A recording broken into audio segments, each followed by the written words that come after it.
Damai sejahtera bagi kita semua. Bapak, Ibu, Saudara yang dikasihi Tuhan, hari ini saya akan membagikan firman Tuhan dengan judul Tinggalkan Masa Lalu. Siapa di antara kita yang masih terjebak dengan masa lalu?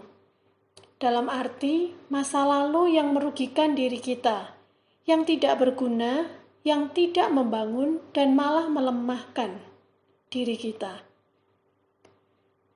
Kita melihat yang pertama yang ada di masa lalu adalah dosa, pelanggaran, kesalahan, kekonyolan atau kebodohan, kecerobohan yang mungkin kita lakukan di masa lalu. Segala sesuatu yang sudah terlanjur kita lakukan, tapi masih mengganggu hati dan pikiran kita. Bahasa Malangnya itu masih jangget. Padahal kita sudah berdoa kepada Tuhan dan Tuhan sudah mengampuni dosa kesalahan pelanggaran kita. Ibrani 12 ayat 1, karena kita mempunyai banyak saksi bagaikan awan yang mengelilingi kita, marilah kita menanggalkan semua beban dan dosa yang begitu merintangi kita, dan berlomba dengan tekun dalam perlombaan yang diwajibkan bagi kita, yaitu tekun dalam iman. Masalahnya adalah seseorang yang belum melepaskan beban dan dosa, yang masih terjebak di masa lalu, maka orang tersebut akan merasa sulit mendekati Allah.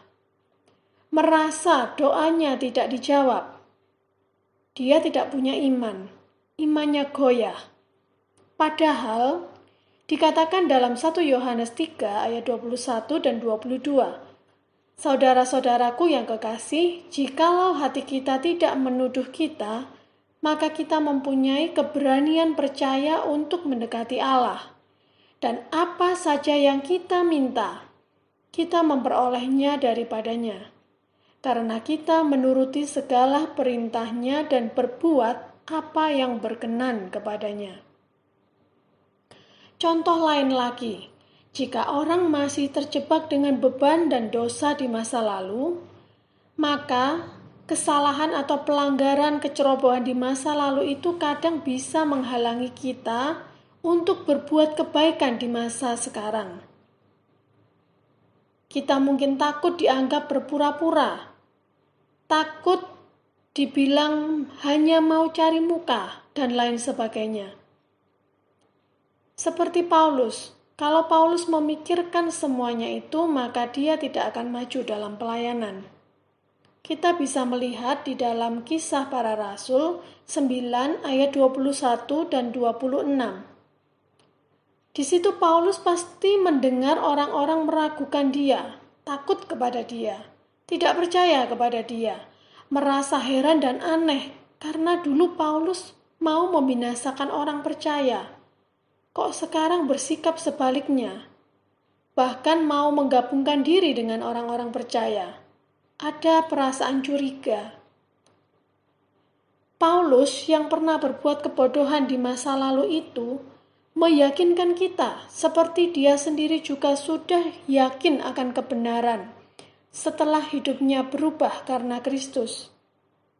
Dan mengatakan di dalam Kolose 1 ayat 21-22, juga kamu yang dahulu hidup jauh dari Allah dan yang memusuhinya dalam hati dan pikiran, seperti yang nyata dari perbuatanmu yang jahat, sekarang diperdamaikannya di dalam tubuh jasmani Kristus oleh kematiannya, untuk menempatkan kamu kudus dan tak bercela dan tak bercacat di hadapannya. Paulus juga mengatakan di Filipi 3 ayat 13 dan 14, dikatakan, aku melupakan apa yang telah di belakangku dan mengarahkan diri kepada apa yang di hadapanku dan berlari-lari kepada tujuan. Ya, sampai di situ. Berarti Paulus meninggalkan masa lalu dan mengarahkan diri kepada tujuan yang ada di depannya, sehingga mampu menjalani hidup masa sekarang dan ke depan dengan semangat. Tuhan Yesus juga tidak pernah menghubungkan kesalahan atau pelanggaran masa lalu dengan yang terjadi saat ini. atau dengan apapun yang mungkin terjadi saat ini dalam keluarga Bapak Ibu Saudara. Karena segala kutuk dosa sudah ditanggung oleh Tuhan Yesus. Yohanes 9 ayat 1 sampai 3. Waktu Yesus sedang lewat, ia melihat seorang buta sejak lahirnya. Murid-muridnya bertanya kepadanya, "Rabi, siapakah yang berbuat dosa? Orang ini sendiri atau orang tuanya, sehingga ia dilahirkan buta?" Jawab Yesus, "Bukan dia dan bukan juga orang tuanya, tetapi karena pekerjaan-pekerjaan Allah harus dinyatakan di dalam dia." Jadi jangan lagi terjebak dengan pemikiran akan dosa pelanggaran kesalahan masa lalu yang sebenarnya sudah kita bereskan di hadapan Tuhan. Apalagi yang ada di masa lalu yang bisa menghalangi kita untuk melangkah maju. Yang kedua adalah sesuatu yang sedang kita kerjakan, tapi belum selesai, apapun alasannya. Terkadang bisa menghalangi kita untuk mengerjakan hal baru yang lainnya. Saya beri contoh sebuah situasi, pada waktu kita ingin memulai lagi hal yang baru, bisa terhambat dengan pemikiran, yang ini belum selesai, aku selesaikan dulu saja. Padahal semangat kita untuk hal yang lama itu sudah hilang saat itu. Justru ide yang baru muncul di pikiran kita membuat diri kita bersemangat. Ya lakukan saja, jangan biarkan semangat baru kita dihalangi oleh pemikiran yang lama. Asalkan hal ini bukan sebuah sifat atau kebiasaan buruk, yaitu kebiasaan tidak menyelesaikan. Kalau itu suatu kebiasaan buruk, maka kita harus mulai merubah kebiasaan tersebut. Jadi, yang sedang saya sampaikan ini adalah tentang pekerjaan yang ingin kita lakukan karena kita senang, karena hobi, karena ingin memberikan sesuatu kepada seseorang. Pekerjaan sampingan bukan tentang pekerjaan atau tanggung jawab yang memang harus kita lakukan, baik di tempat kerja ataupun di dalam rumah tangga. Menurut saya, justru yang penting saat kita masih bisa semangat melakukan sesuatu, itu sudah sebuah harapan untuk maju. Tentunya melakukan hal yang positif, hal yang baik. Sudah betul jika Bapak Ibu Saudara setiap hari punya sesuatu untuk diselesaikan atau dikerjakan. Jadi tiap hari selalu punya tujuan, punya goal yang memicu semangat kita. Puji Tuhan. Berikutnya yang ada di masa lalu yang bisa melemahkan kita, yaitu yang ketiga, selalu teringat keberhasilan atau kehidupan yang enak di masa lalu dan membandingkan dengan yang sekarang.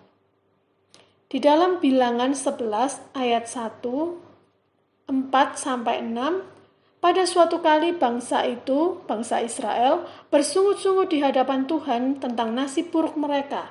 Dan ketika Tuhan mendengarnya, bangkitlah murkanya, kemudian menyalalah api Tuhan di antara mereka dan merajalela di tepi tempat perkemahan. Orang-orang bajingan, yaitu kumpulan orang yang tidak bermoral dalam hal seksual yang bercampur, yang ada di antara mereka kemasukan nafsu rakus. Dan orang Israel pun menangislah pula serta berkata, "Siapakah yang akan memberi kita makan daging? Kita teringat kepada ikan yang kita makan di Mesir dengan tidak bayar apa-apa, kepada mentimun dan semangka, bawang pre, bawang merah dan bawang putih. Tetapi sekarang kita kurus kering, tidak ada sesuatu apapun, kecuali mana ini saja yang kita lihat." Mungkin ada dari antara kita yang sering berpikir tentang dulu aku pernah berhasil, kok sekarang seperti ini. Dulu aku bisa begini dan begitu, kok sekarang seperti ini. Dengan kondisi saat ini, pandemi, kenapa seperti ini, tidak seperti dulu lagi? Jika kita selalu kembali ke masa lalu, membandingkan dengan situasi kita yang sekarang, maka hal-hal tersebut membuat kita tidak bisa melihat berkat-berkat yang Tuhan sediakan, atau yang akan dicurahkan di masa yang sekarang dan yang akan datang. Padahal Tuhan selalu punya cara untuk membuat kita berhasil dengan hal-hal yang sekarang. Asal kita tidak berjalan seenaknya sendiri tetapi mau menuruti pimpinan Tuhan. Jadi, mari Bapak Ibu Saudara, jangan terjebak dengan hal-hal yang telah lalu yang tidak membangun diri kita. 2 Korintus 5 ayat 17 dan 19. Jadi siapa yang ada di dalam Kristus, ia adalah ciptaan baru. Yang lama sudah berlalu, sesungguhnya yang baru sudah datang. Sebab Allah mendamaikan dunia dengan dirinya oleh Kristus dengan tidak memperhitungkan pelanggaran mereka. Ia telah mempercayakan berita pendamaian itu kepada kami. Tidak ada lagi beban masa lalu yang merintangi kita. Mari sama-sama kita mau melangkah ke depan dengan ringan, dengan penuh sukacita dan dengan semangat. Haleluya. Mari kita berdoa. Tuhan Yesus, terima kasih atas firman-Mu pada hari ini. Kami percaya Tuhan akan menolong kami untuk mengerti setiap firman yang kami dengar. Terima kasih Tuhan memberkati setiap jemaat-Mu dimanapun berada. Apapun yang mereka lakukan, Tuhan berkati, Tuhan cukupkan segala keperluan dan kebutuhan. Di dalam nama Tuhan Yesus Kristus kami berdoa dan mengucap syukur. Haleluya. Amin. Dengan roh yang teguh, dengan darah suci-Mu, ku dimenangkan dan diberikan, ku dimenangkan dan diberikan hidup yang baru.